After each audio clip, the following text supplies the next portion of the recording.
बिस्मिल्लाहिर्रहमानिर्रहीम। अस्सलाम वालेकुम अज़ीज़ तुलबा व तलबात। आज 20 सितंबर 2020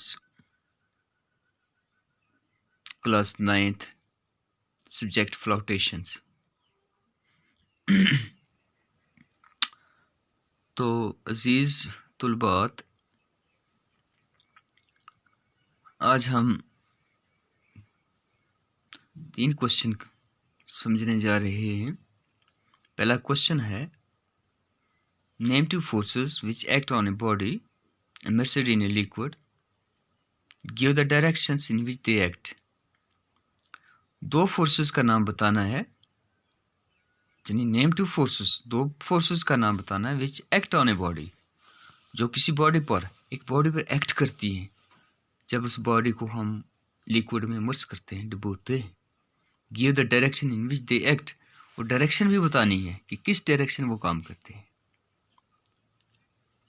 इसका आंसर है हमारे पास, 2 forces which act on a body immersed in A liquids और 2 forces which act on a body immersed in a liquid are: number 1, weight of the body acting downward, weight of the body acting downward, यानी वो body जिसको हम immerse कर रहे हैं किस में, लिक्विड में, तो वो डाउनवर्ड्स एक्ट करेगी, वो नीचे को जाएगी।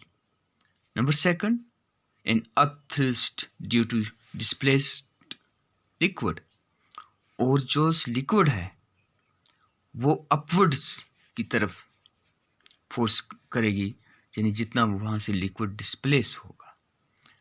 समझे? The 2 forces which act on a body immersed in a liquids are: number 1, weight of the body acting downwards, number 2, an upthrust due to the displaced liquid। Another question is, how is submarines able to move on water surface as well as go underwater? ये submarines जो होती हैं, ये पानी की सतह पर भी तैरती हैं, वो पानी के अंदर भी जाती हैं। हमने ये बताना है कि how is submarines able to move on water surface as well as go under water, यानी ये सबमरीन में क्या खासियत है कि पानी के ऊपर भी आ जाती हैं, पानी के अंदर भी चली जाती हैं। To move submarines under water, what is pumped in its special tank, तो क्या होता है बच्चे, यानी जिस वक्त ये पानी के अंदर जाती है तो पंप के जरिए इसके स्पेशल टैंक में पानी भर दिया जाता है।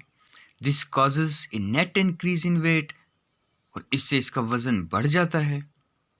This causes a net increase in weight in 10 submarines goes down in water, यानी दूसरी लफ्ज़ों में हम कहेंगे कि जब सबमरीन्स के अंदर पानी उसके टैंक में भर दिया जाता है तो उसका वेट बढ़ जाता है, यानी उसकी डेंसिटी बढ़ जाती है। किससे? उस वाटर से, तो वो पानी के अंदर चली जाती है।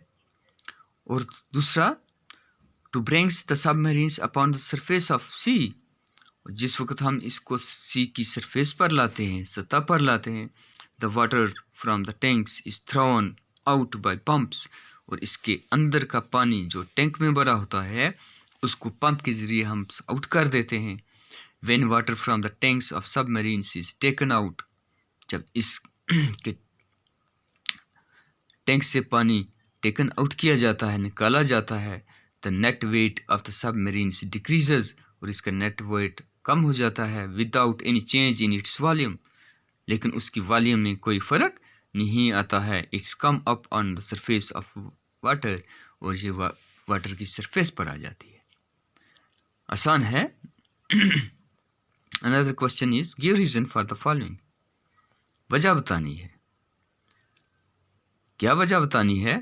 Big buildings and dams have wide foundations for safety, a ping sink in water while it floats on honey, इसकी वजह बतानी है हमने। क्या वजह बतानी है कि जो बिग बिग बिल्डिंग होती हैं या डैम्स होते हैं उनका फाउंडेशंस करते हैं बड़ी महफूज तरीके से, यानी उनका जो बेड लेवल होता है बहुत स्ट्रांगली हम उसको बिल्ड करते हैं।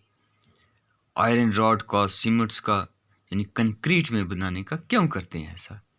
और दूसरा है a pin sink in water. एक पिन जो होता है ये पानी में डूब जाता है, लेकिन ये होनी में फ्लोट करता है। वजह क्या है? तो इसकी वजह ये है, इसकी रीज़न हम ये लिखेंगे, dams and big buildings have wide foundations for safety. इनकी फाउंडेशन हम सेफ्टी के लिए करते हैं, because they may not collapse under high pressures of the building. यानी जब हम बिल्डिंग बनाएं इनका प्रेशर, इनका वेट बढ़ता है, यानी वो इनका जो बेड लेवल होता है ताकि वो होल्ड कर सके इसके वेट को, इसके लिए उनकी फाउंडेशंस हम करते हैं।